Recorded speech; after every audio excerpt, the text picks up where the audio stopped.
Welcome back. We all know the effects missing school can have on our kids, but what you may not know is just how damaging it can be for your child's future. Joining me now with more details on these alarming numbers is children's author and literacy advocate Melissa Williams. Melissa, thank you so much for joining us.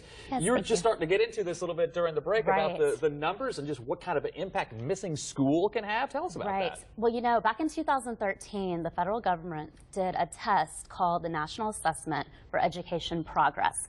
And of course, as predicted, there was a direct correlation between numbers of days missed. If that was high, then the scores were lower for the students.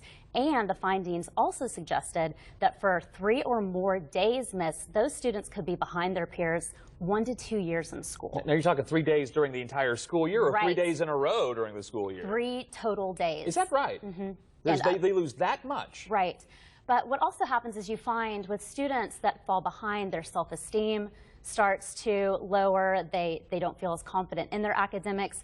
Maybe school isn't as big of an importance in the home after that. So we really do have to become more aware of this problem. You know, you're probably going to, freak a lot of parents out this morning because, kids get sick. They're going to miss a day or two. I've got a couple of little boys, and sometimes they don't feel well, and we let them stay home. Right. So, you don't want to send them to school not feeling well or sick, but what should you do in the meantime?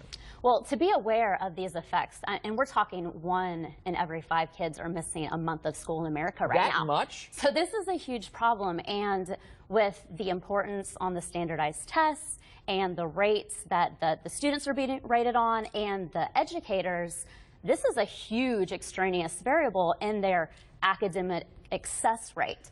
So if we're talking about not being able to graduate eventually, and it's starting in elementary school, and this habit of not really putting school absence on such an important level, you can see major effects by the time they get into high school if school just isn't important to them. My wife and I are really good about, calling other parents and saying, okay, what was the homework that they missed today, that sort of thing. Is that a way to sort of, even if your son or daughter does have to stay home, to combat sort of the effects of it? Yes, keeping that communication, of course, with parents and peers, and also the teacher, always being on top of what did they miss exactly, getting that homework to be sent home. If they are sick and you know that they can't go to school because they have a fever, having that homework at home, so when they do feel a bit better, they can get caught up.